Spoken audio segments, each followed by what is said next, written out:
یه مهمون داریم. چه مهمونی؟ خیلی ویژه است. خیلی ویژه است. آقای فیروز کریمی. وای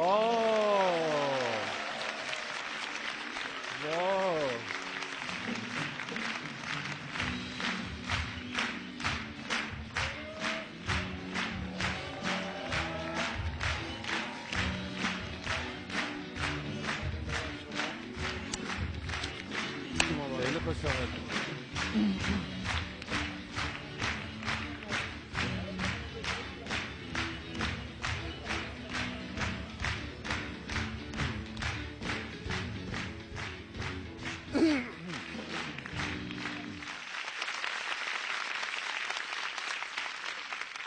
خیلی خوش آمدین. ممنون که تشریف آوردین.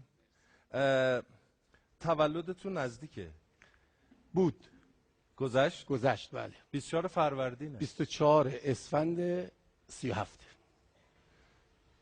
خب چرا اینقدر محروم میشین همیشه؟ چی کار میکنین؟ همین شرکت در این برنامه هاست. نه جدی. آخرین بارم. الان محرومین؟ نه الان نه، ولی بعد از این میشم، بعد از این برنامه.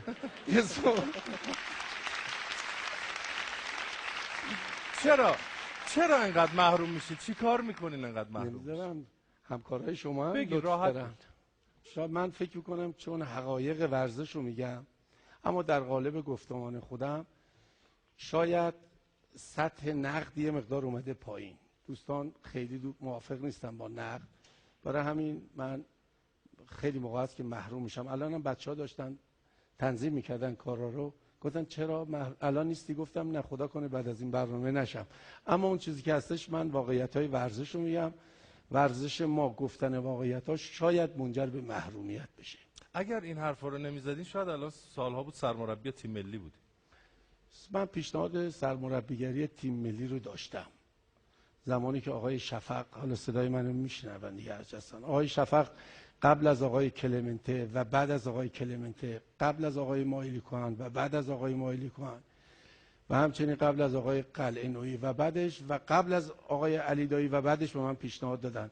چون دیگه کشش نداشتم اون موقع که باید دعوت می‌شدم دعوت نشدم. به نظر خودم کی باید دعوت می‌شدم؟ به نظر خودم، یعنی با توجه به وجنات کاری خودم باید قبل از آقای برانکو من دعوت می‌شدم. تو زمانی که کشش داشتم، شرایط خاصشو داشتم، سنگینه، سخته، مسئولیت بالاخره ورزش فوتبال یک کشور هستش. اون مقطع کششش رو داشتم، میتونستم یه تغییر و تحولات ایجاد کنم. بعدش چون اون کشش رو نداشتم دیگه نتونستم همکاری کنم. الان سن رفته بالا. اون جسارت، اون خلاقیت، اون توانمندی به نظر من تو این سن و سالایی که یه ذره بری بالاتر میاد پایین. بله. یکم به نظرتون جدی نیستن آقای؟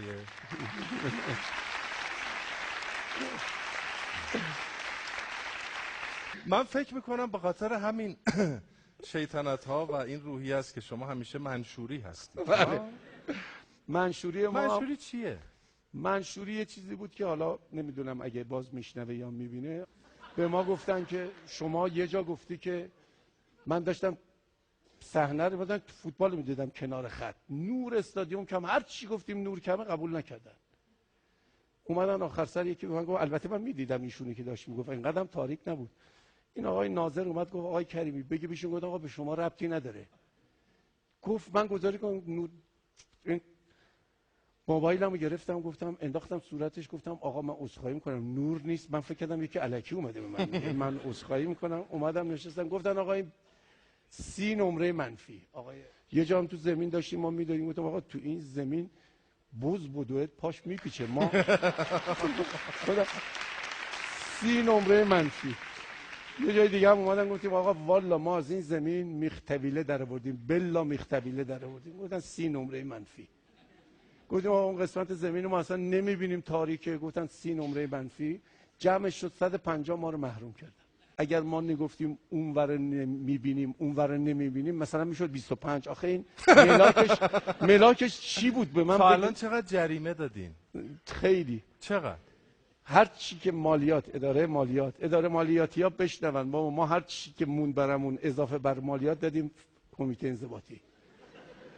خدا شاهد تو همین عید ما رفته بودیم میهمان مدیر برق شیراز آقای شیروانی بودیم، خیلی هم محبت کرد. رفته بودیم اونجا، هتل بودیم، هتل ما. من رفتم کارت شتابمو بکشم، دیدم نکشید، عمل نکرد. وایسادم، پنجم که باز شد رفتیم اونجا، گفتن آقا مسدود کرده اداره مالیات، چیزی که توش حسابش بوده مالیات. گفتم آقا ایها الناس، الانم من دارم میگم هر کس که میخواد رسیدگی کنه بسم الله رسیدگی کنه. ما 50 میلیون تومان از استقلال گرفتیم، 38 تومان مالیات ما رو ممنوع خروج کردن. گفتیم آقا الانم میگیم مالیاتی ها عزیز ما رو چش ما هستن، بیان کل اونا رو پول اونا بگیرن، قرارداد مالیاتشو به ما بدن. ما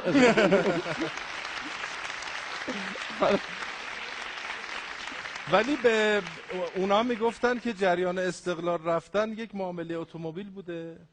معامله اتومبیل که آقای فتح‌الله زاده ما جریان استقلالی ما، اول از این آقای دکتر شاه حسینی هر جا هستش ان شاءالله خدا حفظش کنه، رئیس کمیته قضایی انضباطی ما بود. رفتیم اونجا گفتیم آقا ما نمیخوام اونجا باشیم، یه ریال هم پول نمیخوام، یه نیم فصل هم کار کردیم، میخوام بیایم استقلال. گفتن که نمیشه. گفتیم آقا چرا نمیشه؟ ما که یه ریال هم نمیخواید. گفتن شما رعایت خیارات رو نکردید. گفتم من رعایت خیار، من الان 6 ماه لب نزدم به خیار.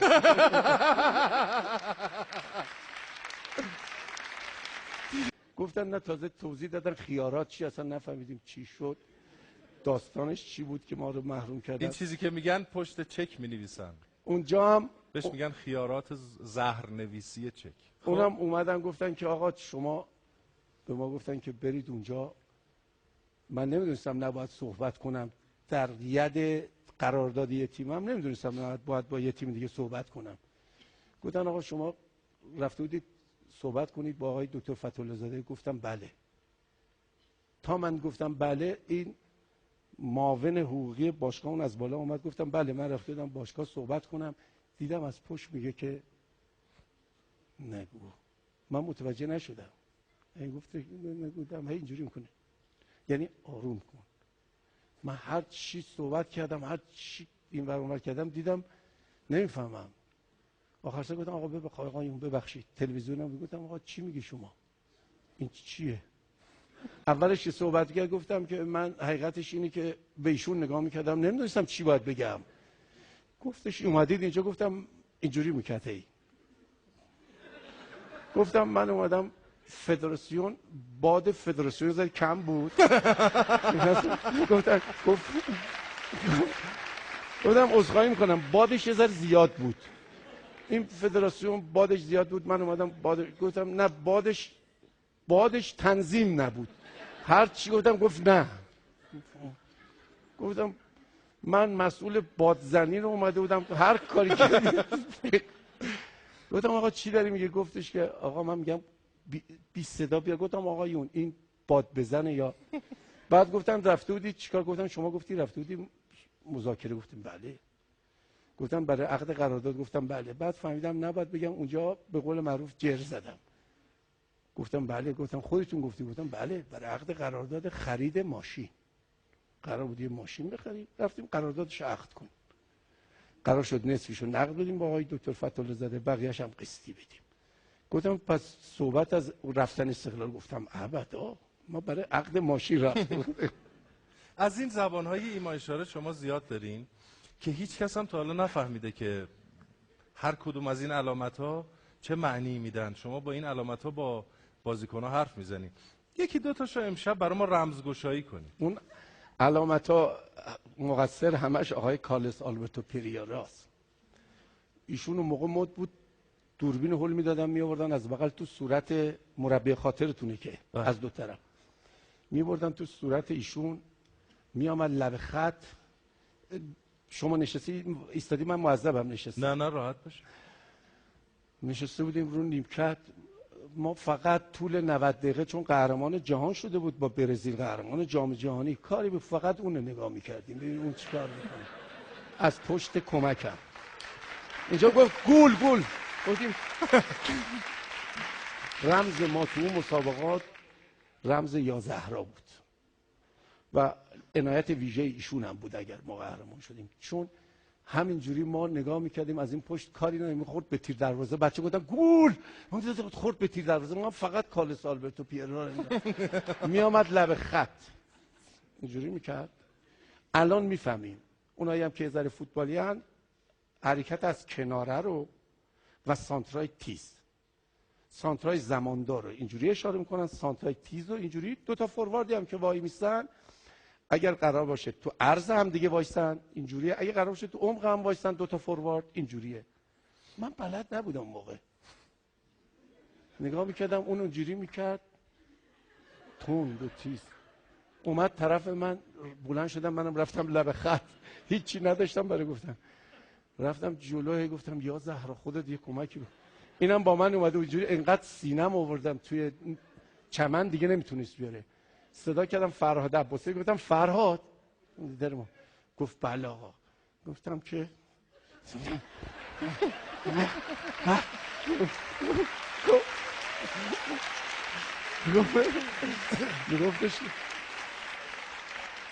گفت بچه ها آقا فیروز میگه تیکه تیکشون کنید. برسید شروع کرد.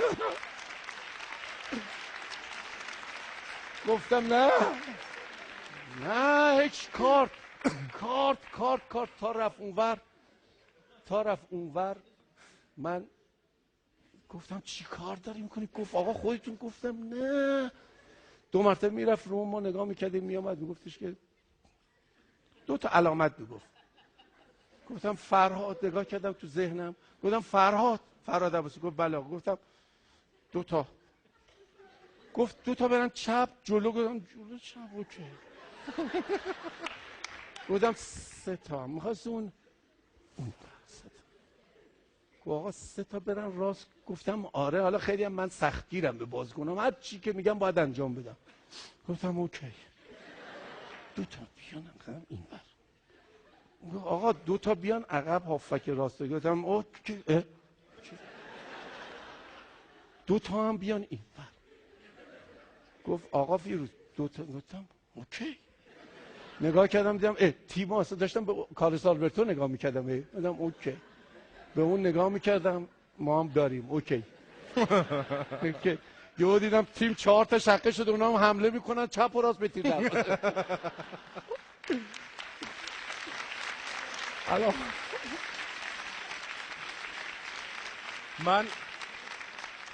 من پیشنهاد میدم تو تایمای بیکاریتون بیاد اینجا جای من استندآپ کنید. خیلی فوق العاده است واقعا. علامت بکش زیرش چطوریه؟ علامت بکش زیرش یک زمین فوتبالی که تیم من بازی میکنه، همه فوتبالیستا، همه فوتبال دوستا میدونن فوتبالی که ما بازی کنیم آقا مدیری عروض زمین بازی میکنه، قشنگم بازی میکنیم، بینی و بین الله به هر کی بپرسید خواهد گفت. زمین چمن امجدی تا اینجا گل. ما رفتیم شروع کردیم، اولین توپو دادیم لای گل موند، دومین توپو دادیم اون بعد تو کاگل موند، سومین توپ بعد تو آب موند. اونا هی میگفتن سانت میکردن این ضربه سری، دیدیم نمیشه. آخر سر اونم گفت بکش جلو. اندم مربی اونم میگه بکش جلو، میان رو دروازه. ما هم گفتیم بخوابون، تکون نمیخوریم. ما مجبور شدیم گفتیم بکش. اون میگفت بکش دیگه، ما هم گفتیم بکش جلو. اولش آقا بکش جلو، دیگه جلوش هم برداشتیم، آقاش هم برداشتیم. ما اونم میگفت بکش، ما هم گفتیم بکش زیرش. بکش زیرش. دیگه حرص من در بود، اون نمیتونستم بازی کنم، فقط به این نگاه میکردم. گفتم بکش. فقط ریتم عوض شد. بکش.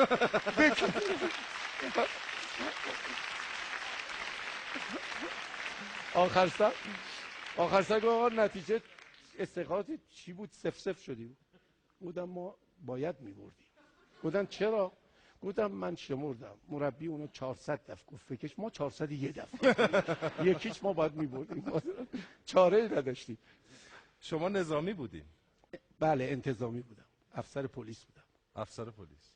بعد از این خصوصیات نظامیگری در کارم استفاده میکنین تو بازی ها، تو تمرینات؟ ما یه دونه استاد داشتیم، نمیدونم الان هستش یا نه، انشالله که خدا اگه هستش سلامتی طول عمر بهش بده. خیلی آقای جامسنگ صادقیان، دکتر صادقیان فوق العاده هم قوی بود. با ما دفاع شخصی کار میکرد. میگفتش که یه افسر پلیس باید قادر باشه 5 نفر رو، میتونم بلند شم؟ بله بله. میگفت قادر باید باشه 5 نفر رو یقه‌شون رو بگیره ورداره ببرتشون کلانتری.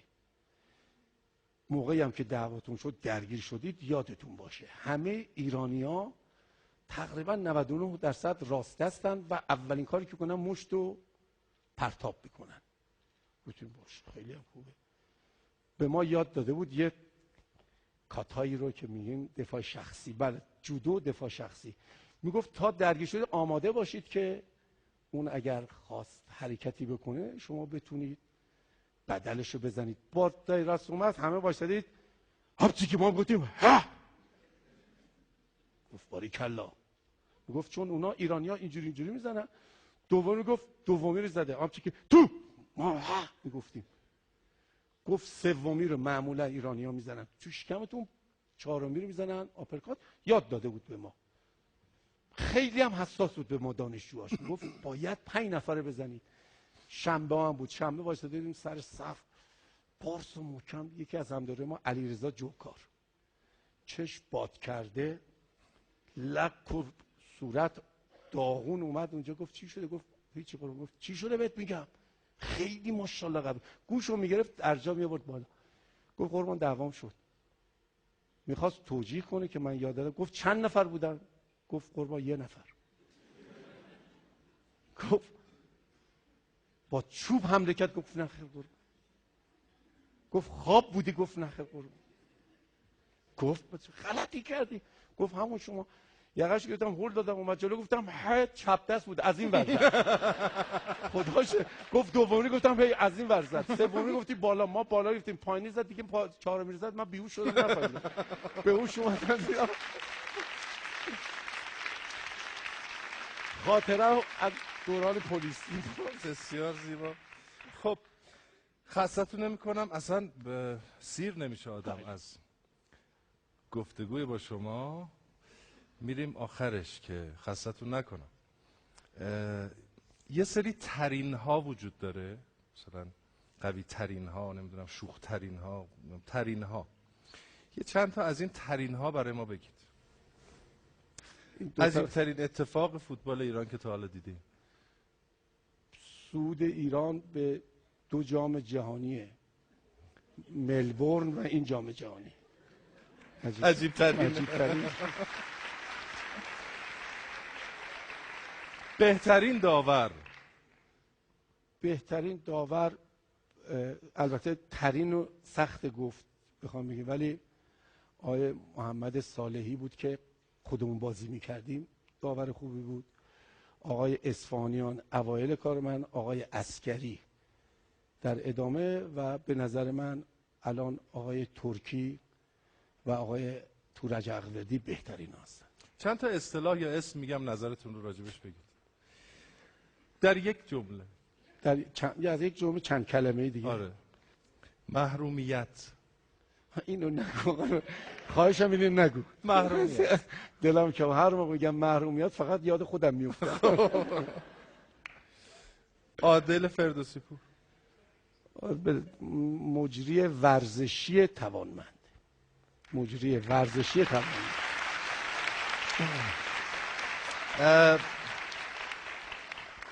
یعنی چی؟ دلپوری ازش ندارین یعنی؟ نه، به نظر من به ورزش خدمت کرد. حالا ضعفایی هم بالاخره هر برنامه‌ای، هر فردی ضعف داره و قوت، نقطه قوت داره. بابک داوری. بابک داوری میشناسین؟ بله، کمک داوری بود.